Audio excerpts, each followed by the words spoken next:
কেবল নৈর্ব্যক্তিক বস্তুনিষ্ঠ গবেষক এই পরিচয় দিয়ে সৈয়দ আবুল মকসুদের গবেষণা গ্রন্থগুলোর পরিচয় শেষ করা যাবে না। গবেষক বললেও আসলে সৈয়দ আবুল মকসুদের পরিচয়টা সম্পূর্ণ হয় না, তাকে বলতে হবে একজন বুদ্ধিজীবী।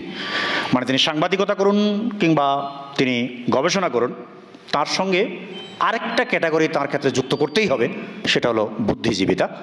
বুদ্ধিজীবী কথাটি বাংলাদেশে অনেক দিন হলো ঠিক কোনো তাৎপর্য বহন করে না, কিন্তু এটা তো বলতেই হবে বাংলাদেশের মতো একটা দেশ যেখানে কাঠামোগত কোনো বিকাশ ঘটে নাই, যেখানে স্টেট মেকানিজম থেকে শুরু করে একদম নিচের যে কাঠামোগুলো, এই কোনো কাঠামোতেই নৈর্ব্যক্তিকতার কোনো চর্চা হয় না, সেখানে বুদ্ধিজীবিতা কথাটির একটা অন্য ধরনের মূল্য আসলে আছে, রয়ে গেছে। বুদ্ধিজীবিতার জন্য এক ধরনের প্যাশন দরকার হয়, লিপ্ততা দরকার হয়। এটা গবেষকের যে নৈর্ব্যক্তিকতা, এটার বাইরের জিনিস এবং এটার বাড়তি জিনিস। সৈয়দ আবুল মকসুদের ক্ষেত্রে আমি বিশেষভাবে এই বুদ্ধিজীবিতার প্রসঙ্গটি সামনে আনতে চাই। আপনারা জানেন যে তিনি একজন খুবই নিয়মিত কলাম লেখক ছিলেন।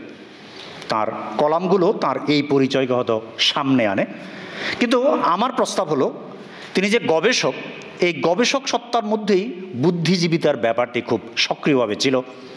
তার একটা প্রমাণ এই যে কেবল নৈর্ব্যক্তিক বস্তুনিষ্ঠ গবেষক এই পরিচয় দিয়ে সৈয়দ আবুল মকসুদের গবেষণা গ্রন্থগুলোর পরিচয় শেষ করা যাবে না।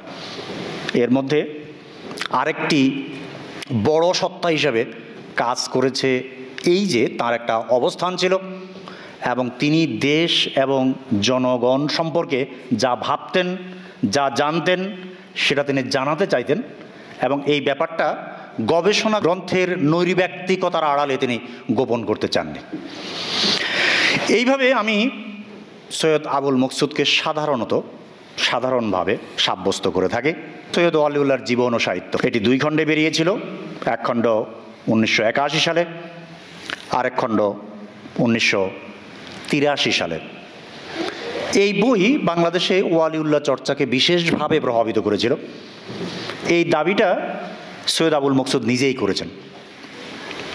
1983 সালে যখন বইয়ের দ্বিতীয় খণ্ড বের হয়, তখন তিনি ভূমিকায় লিখেছেন যে 1981 সালে প্রথম বইটি প্রকাশিত হওয়ার পরে সৈয়দ ওয়ালিউল্লাহ সম্পর্কে লোকে ব্যাপকভাবে নিবিষ্ট হয়েছে এবং তিনি এক জায়গায় লিখেছেন যে 82 সালটা হয়ে উঠেছিল ওয়ালিউল্লাহময়।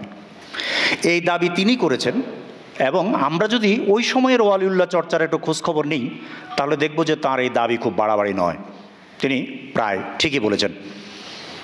ওয়ালিউল্লাহ আপনারা জানেন যে মারা গেছেন 1971 সালে এবং ওয়ালিউল্লাহ সম্পর্কে অনেক দিন পর্যন্ত লোকের খুব একটা আগ্রহ দেখা যায়নি। 2-1টা প্রবন্ধ আসলে খুব লোকজনকে, সমালোচকদেরকে লিখতে দেখা যায়নি, খুব কম ছিল।